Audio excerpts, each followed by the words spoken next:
Yeah. If it pleases the court, ladies and gentlemen of the jury, good afternoon. Initially, thank you very much. You've been thanked a number of times. On behalf of myself and John Speiser, I would like to thank you. Thank you for doing your duty. Thank you for being a part of a stranger's life, because that's really what you are. You're now part of these strangers' lives, and you've given up time from your own life, and we are sincerely thankful for that. And I'd like to, in advance, thank you for one other thing. I've tried a couple cases. Looking at you, I understand that you've heard enough. I understand that you're tired. I understand that you've had people talking at you now for days. I apologize. I'm going to have to talk at you for a little bit more. Of all the lawyers in this court proceeding, I think I've spoken to you the least, but I'd ask you to humor me for the next few minutes while I speak on behalf of John Speiser. I am 45 years old, and I've noticed that as I've gotten older, I've become more wishful. When I was younger, I wished for foolish things. I wanted fame, I wanted fortune. As I got married and had a family, and I tasted loss, I find that my wishes now are for bigger things, for better things. I wish for my children's health. I wish for my family's health. I wish that I was a better lawyer. You stand with someone to represent someone. You're their only hope, and I find myself at a loss for words. I find myself nervous, and I wish I was better at my job. I wish that we lived in a better world, a world that didn't have the violence that it has, that didn't have the drugs that it has, that didn't have people that became addicted to those drugs, and we've used different kind of names, but the people that sold those drugs. I wish we lived in a world where we didn't need men who put themselves in harm's way for us. I wish we lived in a world that didn't need men like Tommy Liccardello, like Brian Reynolds, like Mike Speiser, like Perry Betts, like Linwood Norman, like John Speiser. I wish we didn't need those men to stand in between us and those that would hurt us. John Speiser, a man like John Speiser, who serves in the 26th District and is an aggressive police officer. A man who is so good at his job that he's promoted to the highway unit. And you heard Chief Inspector Werner talk about the crime suppression unit. And what do? That line squad, they suppress crime. They sent John Speiser where there were murderers and shooters and robbers. I wish we lived in a world that didn't need people like John Speiser to put himself in between those that would hurt us and us. I also wish that we lived in a world where we could trust our government. Because after listening to this case, I respectfully submit to you that we cannot. What the government did in this case to John Speiser is unconscionable. It's appalling. I know I'm raising my voice. I've barely spoken to you for 5-6 weeks now. What they did to this man is unconscionable. This isn't a lawsuit. This isn't a slip and fall in the Acme, and they're not a regular party. And don't take my word for it. The United States Supreme Court has said that the United States government in a criminal prosecution, their obligation is not to win, but to seek justice. They've shirked that obligation, they've shirked their responsibility, and with respect to John Speiser, they've misled you this entire case. It's wrong. It's wrong that John Speiser is here. You know there's no evidence against John Speiser, and I'm not even talking yet about the evidence. How do you know? Because I know you're watching me. I think it's probably been about 4 weeks since I took part in the sidebar. And that's not the interesting part of it. The interesting part of it, nobody noticed. Nobody noticed I wasn't there. There's no evidence against John Speiser in this case.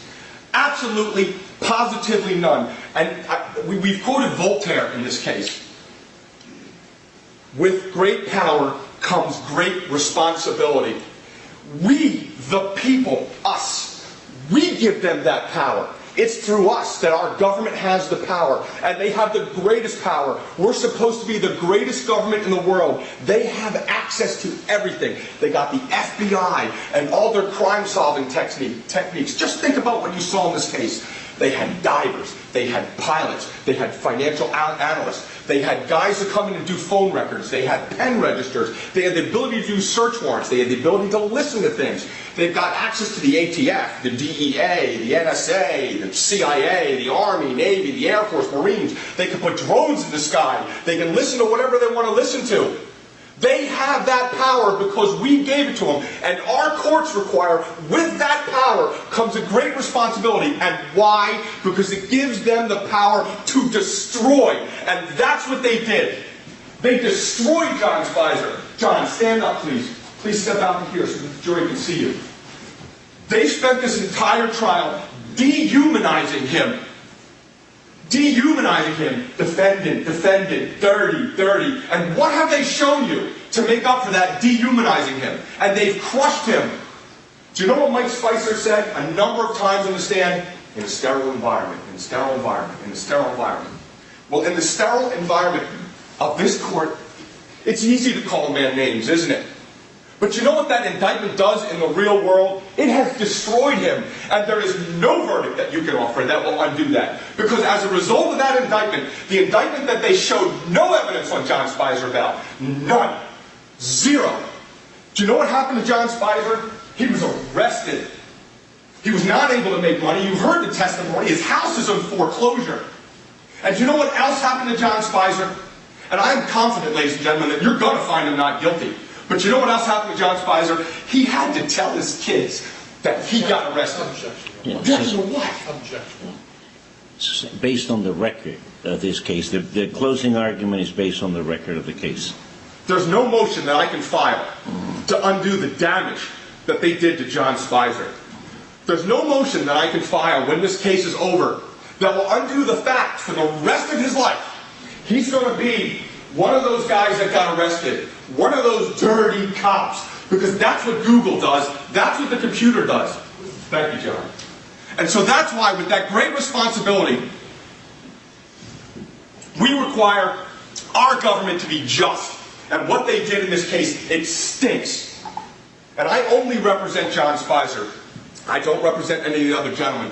But I respectfully suggest to you that stink, that stain, it doesn't just permeate John Speiser's portion of the case, it permeates the entire case. Because any government whose obligation is to be just, whose obligation is not simply to win, but to seek justice, would never stand for what they did to John Speiser in this case. If the government had any intestinal fortitude, if they had any shot of following their oath, do you know what they would have done? They would have stood up their clothes and said, yeah, we didn't prove anything against John Speiser. But they're not interested in their oath. They're not interested in justice. They just want to win. That's what they want to do. They want to win. So I ask you, ladies and gentlemen, what evidence did they show you? Forget beyond a reasonable doubt. What evidence did they show you at all that John Speiser had anything to do with this case? 100,000 plus pages of documents. 100,000 plus. Nobody said John Speiser did anything. How many witnesses they call? I don't know. I can tell you how many ceiling tiles are on the ceiling. I can't tell you how many witnesses there are because I was sitting in the corner doing nothing for most of the trial because nobody talked about John Speiser. So when you're thinking about the government and you're thinking about their just investigation and how they're only trying to seek the truth, ask yourselves, what just government puts John Speiser and all of the things that go with an indictment, all of the stress and aggravation he's gone through to sit here with you? What just government does that? So essentially what the charges are in this case, essentially, is that John Speiser was part of a RICO conspiracy and he authored a false police report. That's basically, in a nutshell, what John Speiser was accused of. How do you prove that? There's essentially 3 ways that you can prove that. You can prove it through Walker. You can prove it through the air quote victims. You can prove it through the paperwork. That's really the 3 ways to prove the case, right? Walker, he doesn't touch John Speiser. Didn't say anything about John Speiser. That's not technically true. He said 2 things about John Speiser. 1, that John Speiser made prank phone calls to a deaf individual. It's not part of the indictment. It's not true, but it's not part of the indictment. How do we know it's not true? 1, John Speiser wouldn't have met Procopio while he was in the unit with Walker, because the Procopio incident that John Speiser, remember John Speiser was not in the unit until February 28th of 2010. That didn't happen until after Walker was out of the unit. So we know it's not true. How else do we know it's not true? Because Michael Procopio can't hear. You can't call a person on the phone and tease them or mock them if they can't hear. The only way to get Procopio through a phone is through text. Do you recall? Procopio had to see your lips in order to talk to you. Walker wasn't even telling the truth about that nonsense. So that's nothing. And the second thing that Walker says, and there was only two about John Speiser, was that John Speiser, along with everybody else, would get together to go down to internal affairs. Well, if that's true, where was the evidence that John Speiser ever went down to internal affairs and testified about anything? There was not one piece of evidence introduced from this witness chair that had anything to do with John Speiser and internal affairs. So they proved nothing with respect to John Speiser through Walker. So then the second and third, the paperwork and the alleged victims. There was only two. One was Salmons, the other was Procopio. Salmons doesn't identify John Speiser. He didn't see John Speiser. The first time that he saw John Speiser was the first day he came into court. The second witness would be Pickron. Pickron does not identify John Speiser. The third witness that was there that testified about Salmons was Walker. Walker didn't identify John Speiser as being part of that incident. The paperwork for the Salmons incident doesn't say John Speiser was there. It's Exhibit 17C, I think it is. It only says John Speiser received, along with the three other police officers, received the information. It doesn't say he was there for the buy. It doesn't say he was there for the arrest. They didn't even introduce the government that is supposed to not just want to win, the government that's supposed to seek justice. They didn't even introduce any evidence that he was working on the days that Salmons had the first job and or the buy. Why would a government that is seeking to be just and not just trying to win, why would they do that to another human being? And so Procopio, he's the only other individual that addresses John Speiser, who's part of any incident that John Speiser could possibly be involved in. I would respectfully suggest to you that that man is not worthy of any credibility. No name calling, he's just not worthy of credibility. We brought in a neighbor to say that he's a scourge of the neighborhood. He's so bad, a neighbor was willing to come in about him. He couldn't even find one of his two lawyers to come in and say that he told them some version of what it was that he told you. But what was it about Procopio? And I respectfully suggest to you, ladies and gentlemen, that there's two things that should shock you about Procopio. The first is the first incident, and although John Speiser wasn't part of it, it's a recurring theme between the two incidents, and that is what Procopio suggested was the money that was stolen was the money that was the value of the drugs that he had. You remember Mr. McMahon, who's much quicker at math than I am? If you take the 700 pills that Procopio had at $25-some a pill for those pills, it came out to $17,500, which was the value that he said was taken from him. And now fast forward to that second incident. And ladies and gentlemen, the second incident is really twofold. There's really two things I'd ask you to focus on. One is the fact that Procopio, again, is suggesting that the value of the drugs that he had was the value of the money that was taken from him. But that's not the worst part. See, the Procopio second incident is a specific example of the government trying to misdirect you, to withhold the truth from you. It is a perfect example of the government losing sight of their obligation to do justice. Now, on that second Procopio incident, first of all, Procopio lied. Well, that's not a shocker. Of course he did. But he lied, and the government didn't do anything to stop him from lying. Because Procopio told the government, and Mr. McMahon showed you, and I'm not going to put the exhibit up, Procopio told the government that he bought the pills from Petey Marandino. He called him Petey Adams. And he bought the pills from Adams, went for a ride in Adams' car, and then took the pills and put them in his own car. That's what he told the government. See, but the government, they may want to win, but they're not stupid. So the government knows if they put that story out and then they show the property receipts, that sort of doesn't make sense. And I'll show you why it doesn't make sense. And Mr. McMahon showed it to you, and I'm going to show it to you again. You know the other one? This is the property receipt from Peter Marandino. Do you see that right there? Item number 1, recovered from the defendant at the time of his arrest. Now this is Marandino, $3,535. That's real close to the $3,900 that Procopio said was in his pocket. And what's significant about that? If Procopio said that he went to Marandino and bought pills from Marandino, that means that he gave Marandino money and he bought the pills, he wouldn't have the money anymore. But you know what's really appalling about this? Do you know what's really unconscionable about this? You see this property receipt? Who introduced it? Not those guys. We introduced it. The government in their case in chief, we're about truth. We want justice. We're about truth. We want justice. They introduced documents ad nauseum. We read search warrants over and over. We read 49s over and over. How come the government, the divine seeker of truth, how come they never showed you that?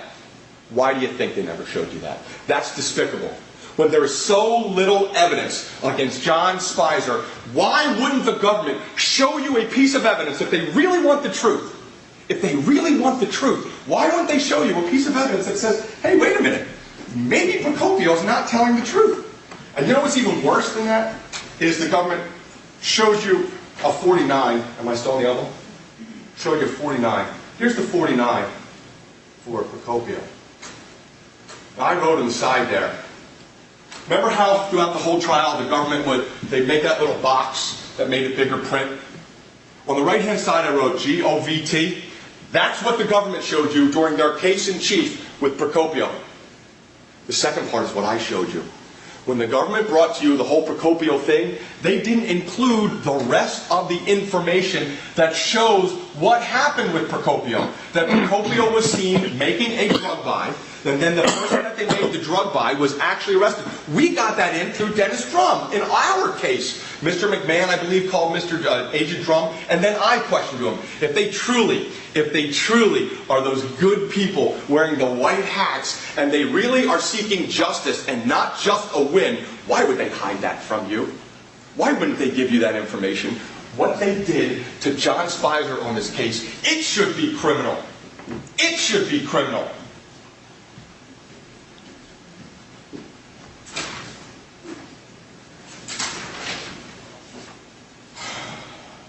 Mr. McMahon said to you during a portion of his closing that if there are certain things that you don't feel, then you're not listening. I can't say it as good as Mr. McMahon did. If this doesn't make you angry, with all due respect, you're not listening. If you don't feel for John Speiser based on what they did, then you have no empathy. It's wrong what they did. They have the ultimate power, and they misled you, and they destroyed him for nothing. For absolutely nothing. Procopio never identified John Speiser in his statement. Salmons never identified John Speiser in his statement. And the only thing the government's going to point to with respect to John Speiser is the fact that he made this arrest report. So what? So what? He said he was present at the time of the arrest. Yeah, so what? Because Procopio never says, even in his lies, never says that John Speiser was present when anything happened. Now, I'll suggest to you, ladies and gentlemen, that there was no money taken from Procopio. I don't think there was. I don't think they proved it. I don't think you believe it. But I don't know what you believe. And I don't want to read testimony because it's boring, and I know jurors hate it. But I have to show you this. This is Procopio's testimony. Page 135. 11 questions. What little was left of the government's case against John Speiser went right down that little bouncing toilet. Question, is it a fair statement to say you never told anyone, and I mean any of the agents, Deacon, these two prosecutors, anything about John Speiser? No. No, it's not fair. No, you never told them. I never told them. But it was on the report. Right, you got his name from the report. Yep. And then he blames Tommy. Yeah, but Tommy did all the work. Read it. Question number 5. I'm just asking you, when you testified yesterday about the name John, you got that from reading the report? Yes. Not because you remember seeing him on the day of your arrest. And there's an objection because the government's trying to stop that from coming out. It goes through, the judge allows it. And Procopio says, you see that right there in the middle? I seen them in November at the police station. Question number 7. The first time you saw John Speiser was at the police station, right? Yes. What little, pathetic, irresponsible possibility that they had of anything against John Speiser goes down that proverbial bouncing toilet with that question. Because what the government never did during any of the questioning with Mr. Procopio was ask Procopio if John Speiser was present when the money was taken. Now, there was no money taken. We all know there was no money taken. But the reality is, they're so cavalier, they don't even care to make a good record so that you, ladies and gentlemen of the jury, can make an informed decision on the charges. It's pathetic. It's unconscionable. Mr. Speiser may not look like you. He may not be the kind of person that you would associate with. But if you were sitting out there instead of sitting in here, would you tolerate it then? It's unconscionable. It's appalling. It's disgusting. They destroyed this man's life, and they brought everything, hundreds of thousands of pages of documents, all the speeches, all the tech you could imagine. They just didn't bring any proof. Now, you've heard a lot about the sting. I won't bore you with a lot about the sting, but it's another instance of gamesmanship with the government. Like it's a moot court. They just want to win. They're not worried about the truth. They just want to win. The government throughout this case, and I said it in my opening statement, and the government objected. Let's see if they object again, because it was overruled in my opening. How many times during this case did you hear, they search without a warrant, they search without consent, search without a warrant, search without consent, search without a warrant, search without consent? This judge is going to read you, I think it's like 110 pages of instructions. I challenge the government to read the instruction that says that you need a warrant to search the car. I challenge the government to stand up here and read to you the instruction that's going to tell you, ladies and gentlemen of the jury, if you find that they didn't have a warrant, you must find them not guilty. It's not there. It's a red herring. It's another example of the government trying to misdirect you and trying to get you not to look at the ball, which is these guys are innocent. John, play it. This is all you need to know about the sting. All you need to know.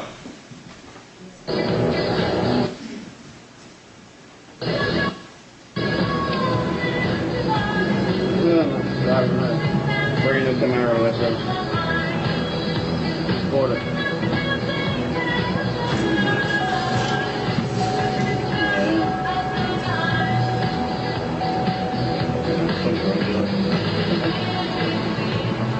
Oh, we're gonna stop all the way down by Delaware. Back up 95. Pretty fast, though. Yeah, we had to follow him. From the wire, from Baltimore, from the drugs up. Yeah, Snoops and Brody.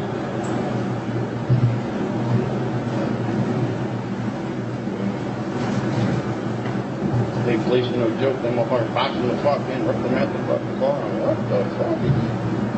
State police point a gun and all kinds of crazy shit. Yeah, we don't need to talk about stupid guns. They're only drug dealers, they're not murderers. Thank you. All the talk, all the hours, all the questions boils down to that 1 minute and 9 seconds. They planted the information that it was a drug deal. They got these police officers, these fine police officers, to believe it was a drug deal. You just heard John Speiser telling whoever it was he was talking about on the phone, they got information, drug dealer, they stopped a drug dealer, he's driving the car back, and they alleged all these violent incidents. You got John Speiser hearing him on the phone, that he was shocked the way that the state police pulled him over. You remember, and I'm not going to play you another video, they pulled him over in the middle of 95, guns drawn, dragged him out of the car. That wasn't the Philadelphia police. That was the state police. And then another example, and I'm not going to go through the incompetent investigation, but there was another piece of just flat-out incompetence by the government with respect to the investigation. Do you remember? Tony Woods said, yeah, the tape recorder broke and it stopped recording. And then Hess testified to the same thing. How ridiculous is that? How ridiculous is that me, a one-man gang, I was able to figure out that the tape recorder didn't break. It worked. They just didn't listen to it. We played, you remember, we played Tony Woods talking to the guy in the jail. They're so irresponsible that they didn't even actually listen to the tapes to see if it still worked. And do you remember that whole thing at the end where he said, well, when they dropped us off, they said, don't come back here no more, get out of Philly. That's not even on the tape. Because you can say what you want. Again, they just say it. It doesn't have to be true. Just say it. Don't do your homework. The FBI didn't even review its own evidence to see if what they were saying on the stand was the truth. They didn't even review their own evidence. And so, ladies and gentlemen, the government gets a shot at rebuttal. I don't get to talk anymore. I'm sure you're thankful about that. I would imagine if I was the government that they're going to say to you, well, you know, McCluskey and Otto couldn't have been there all the time, and the evidence about that is Walker. Because Walker was able to steal under their employ. Well, that's true. There's no supervisor, there's no set of supervisors that would be able to stop unilateral stealing. Of course not. You're doing a search, the sergeant's in the hallway, and you grab 100 and put it in your pocket. Or you're in a room and you grab jewelry and put it in your pocket. Of course they can't stop that. It would be silly to even assume that. But what they would be able to stop, and what would be impossible, is the conspiracy alleged by the government. There's no way that a gang of thieves, as the government has called them, would be able to do what it is that the government said they did under the watchful eyes of those supervisors. And the second thing I'd suggest to you on rebuttal, ladies and gentlemen, is every word out of the government's mouth, every second they spend talking about John Speiser, every word of their mouth talking about John Speiser, every angry gesture stomping around about John Speiser, is a screaming indictment of the fact that they refuse, even at the bitter end, to uphold their obligation to see that justice is done. If the government had any intestinal fortitude, if they really were interested in justice, they would stand up in the rebuttal and say, Diamondstein's right, we didn't prove it against John Speiser. You watch, you see if they do that. And so, I would ask you to sort of wrap up. I would ask you for a second to put yourselves out of this courtroom, which I'm sure that you would like, and put yourselves in your house. It's the end of the day, and you've tucked your kids in, and you're saying goodnight to your partner, your loved one, and you get in bed, and you think about your day, and you're happy that it's over. There's always that time before you fall asleep, whether it's a minute or 45 seconds or a few minutes, I never know, between consciousness and sleep, between your actual thoughts and when you drift off to go to sleep. And all of us have been in this following situation. Before you're out and you hear a noise, and it's probably just the house settling or a board creaking, but for a moment, whether it's a second or whether it's 10 seconds, your eyes open, your heart starts beating quickly, and you listen intently to see whether or not it's a board creaking, the house creaking, or it's something more sinister. And in those few seconds where you're listening to see if it is something more sinister, not one of you has ever worried about one of these men tearing through your door at night to hurt your family. That's not who you're envisioning. That thought, that heart beating, is you envisioning one of the, quote, victims that the government has based their entire indictment on. And now I would ask you to take another step out of your house and pretend you have a bird's eye view and you're standing outside somewhere in Philadelphia in a bad neighborhood where Sergeant McCluskey is there and Lieutenant Otto is there and Tommy Liccardello is there and Brian Reynolds and Mike Speiser and Perry Betts and Lidwin Norman and John Speiser. And they're probably standing around and they're joking a little bit because they're putting on their vests and their body armor because they're about to go into a house. And are they a little crass? They absolutely are. And are they a little rude? They probably are. And are they a little arrogant? They probably are. Because as they're helping each other put on their vests and their body armor, they're getting ready to do their job where they may die, where their loved ones may never see them again, where they may pay the ultimate sacrifice for you and for me. So as you sit here and judge these men, and you listen to what they've offered you, think about that. Think about being part of that circle. And so I'm the last voice that you're going to hear on behalf of these men. And let me say it.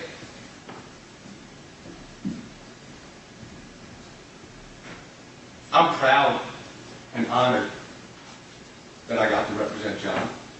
I'm proud that I got to sit with the rest of these men. I've been married I've been with my wife about 20 years. When we first started dating, I was a prosecutor. And when we would meet, my wife and I were dating, and then we move forward, she would ask me how my day was. And because it was fresh and new, I could always answer that question. But moving forward, being a defense attorney and working in the criminal field, and even as a prosecutor, you see a lot of injustice. You see a lot of unfairness. And over the last decade or so, when I come home and my wife asks me what I did that day, I normally say, please, dear, I had to live through it once. Please don't make me live through it again. And she stopped asking me. But if that sweet woman, if she asked me what I did today, I'm going to tell her I stood up for a hero.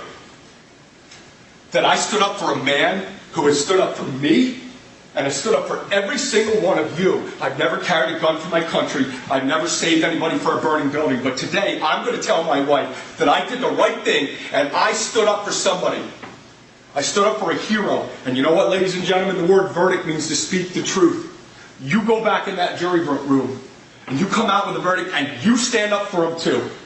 You take your turn and you stand up for him the way that he stood up for you. You stand in between him and that injustice the way that he's stood up for you. Thank you.